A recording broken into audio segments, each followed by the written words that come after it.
नमस्कार दोस्तों, आज हम शुरू कर रहे हैं गुप्त वंश। और गुप्त वंश की नींव श्री गुप्त द्वारा रखी गई थी। वंश कौन सा है? गुप्त वंश।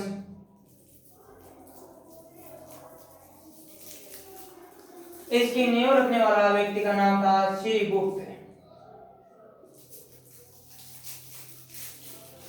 जिसने इसकी नींव रखी थी 240 ईस्वी में। इस व्यक्ति को आदि पुरुष कहा जाता है।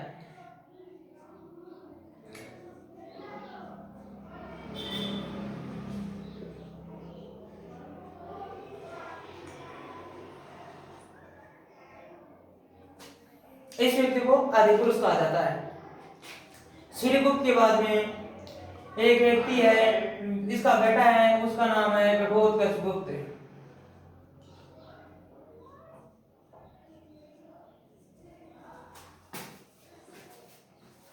इसका शासनकाल 280 से लेकर 319 ईस्वी तक है। इसके पश्चात इसका एक पुत्र है, उस पुत्र का नाम है चंद्रगुप्त।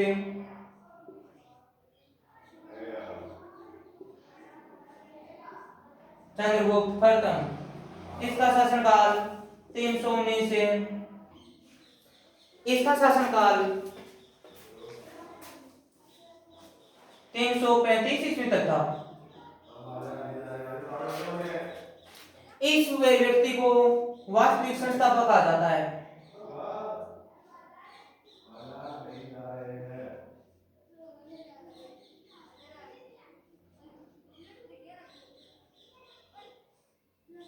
इस व्यक्ति को वास्तविक संस्थापक कहा जाता है। यह शासक बनते ही एक उपाधि धारण करता है। उस उपाधि का नाम है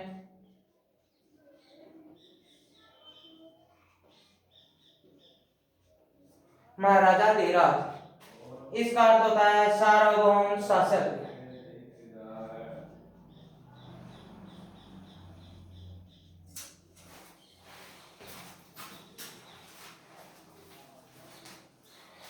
इसका अर्थ होता है सार्वभौम शासक। इसने एक समत का भी प्रचलन किया था। उस समत को बोलते हैं गुप्त समत।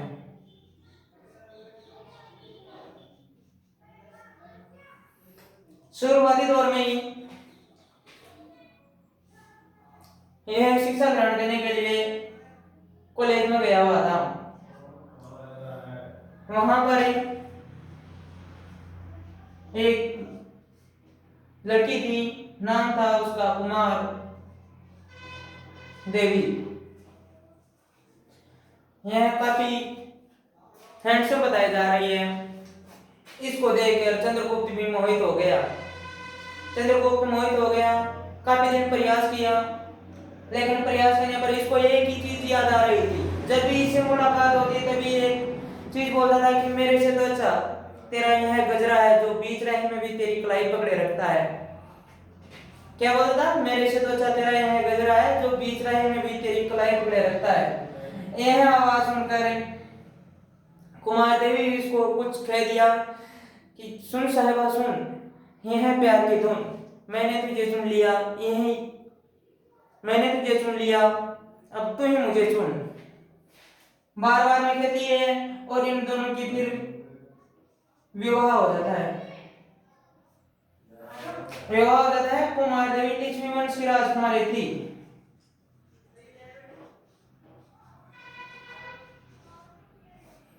कुमार देवी लिच्छवी राजवंश की राजकुमारी थी। इसके 7 भाई थे। अब हम कैसे अनुमान लगाते हैं कि इस चंद्रगुप्त प्रथम का और कुमार देवी की दोनों की शादी हुई थी?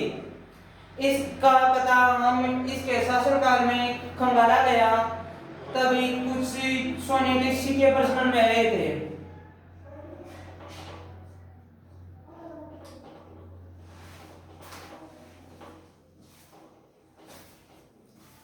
कुछ सोने के सिक्के प्रचलन में आए थे। उस तरफ एक तरफ चंद्रगुप्त स्वयं का नाम था,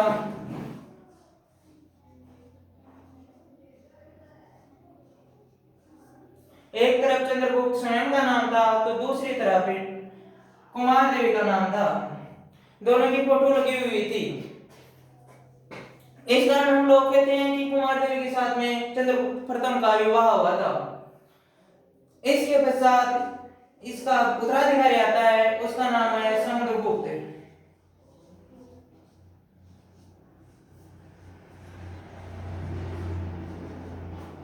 समुद्रगुप्त का शासनकाल 375 तक रहा था।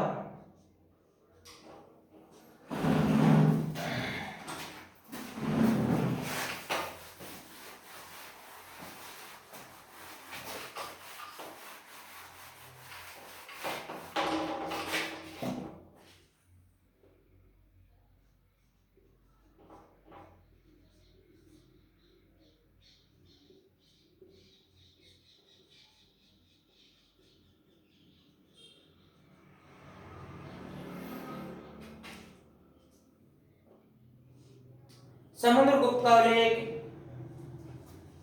एक इलाहाबाद में प्रयाग प्रशस्ति।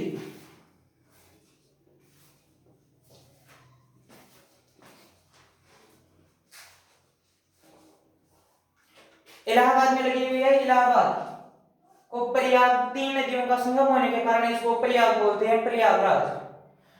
प्रयाग प्रशस्ति लगी हुई है। यह प्रयाग प्रशस्ति संस्कृत भाषा में लिखी हुई है तथा ब्राह्मी लिपि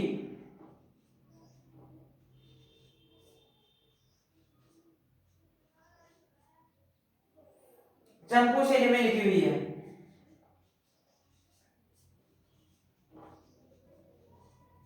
चंपू शैली का अर्थ होता है गद्य और पद्य दोनों का मिश्रण।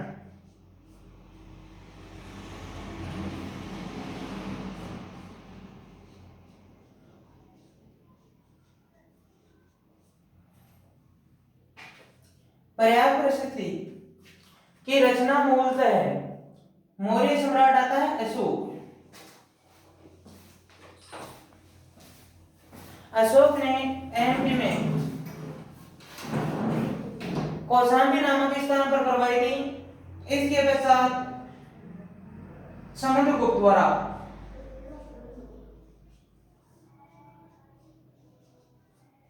समुद्रगुप्त ने की भी कुछ लेख लिखे हुए हैं वहां पर। इसके पश्चात आता है अकबर।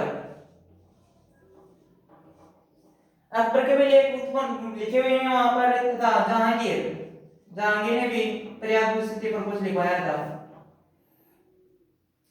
इन सबको लिखने के पश्चात अब मूलतः देखा जाए तब तो इसने अशोक ने बनवाई थी इलाहाबाद एमपी में। तो समुद्रगुप्त के सबसे ज्यादा लेख लिखे हुए हैं।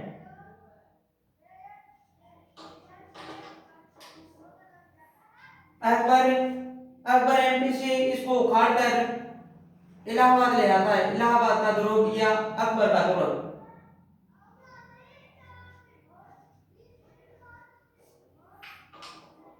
जहांगीर ने इसमें कुछ लिखवाया था, लेख लिखवाया था।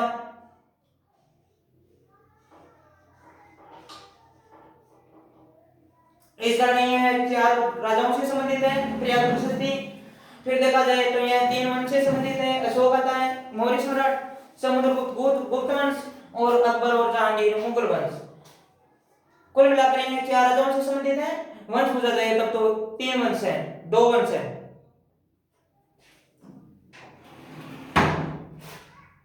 इसके पश्चात समुद्रगुप्त।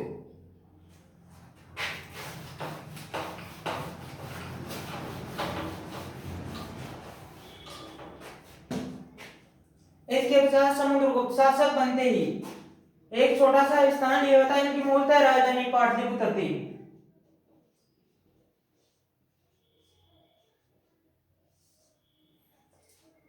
वैसा देखा जाए तब यह पाटलिपुत्र नाम मात्र की थी, क्योंकि इसके ऊपर की तरफ भी 9 राजा थे और उनको बोलते थे आर्यावर्त।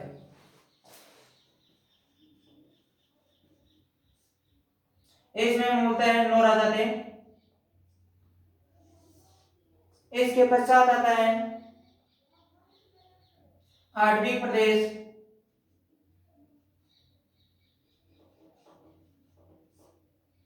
आर्यवर्त प्रदेश में 18 राजा थे। इसके पश्चात आता है दक्षिणावर्त।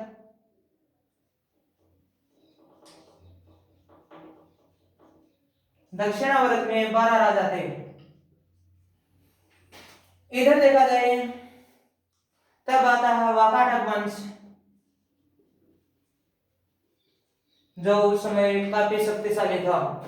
ऊपर की तरफ देखा जाए तब आते हैं संक और कुषाण।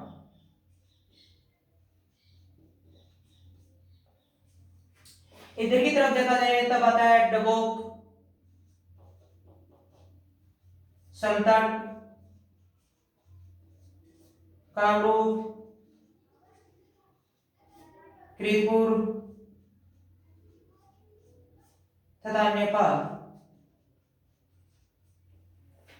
है। इतने ता और सब ये है चंद्रगुप्त समुद्रगुप्त यहीं पर पाटलिपुत्र नामक स्थान छोटा सा था। चौम और शक्तिशाली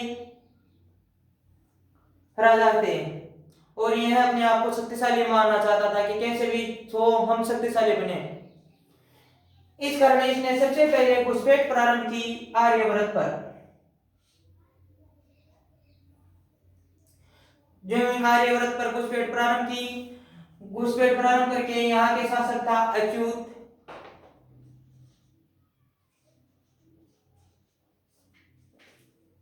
नागसेन। इन शासकों को पराजित करता है सबसे पहले अच्युत के पास में, फिर नागसेन, कोतकुल, इन 3 शासकों को पराजित किया था। इनको बस पराजित करने के बाद संपूर्ण आर्यवर्त को जीत लेता है। अब समुद्रगुप्त का शासन पाटलिपुत्र से ऊपर आर्यवर्त तक हो गया। इसके बाद ये है वहीं से वापस आता है पाटलिपुत्र और घुसपैठ प्रारंभ कर देता है आर्यवर्त प्रदेश पर। आर्यवर्त प्रदेश में 18 राजा थे छोटे मोटे, इन सभी को पराजित करता है। आर्यवर्त प्रदेश को पराजित करने के बाद इसका शासनकाल इतना बड़ा हो गया कि उधर से आर्यवर्त के 9 राजाओं को पराजित कर लिया, इधर आर्यवर्त प्रदेश के 18 राजाओं को पराजित कर लिया। इनके साथ एक संधि की जाती है या इनके साथ में एक संधि की जाती है, उसको बोलते हैं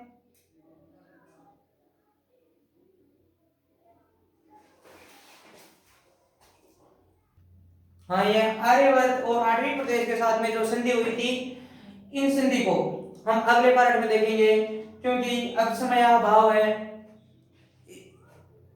इस कारण हम अगले पार्ट में देख लेंगे।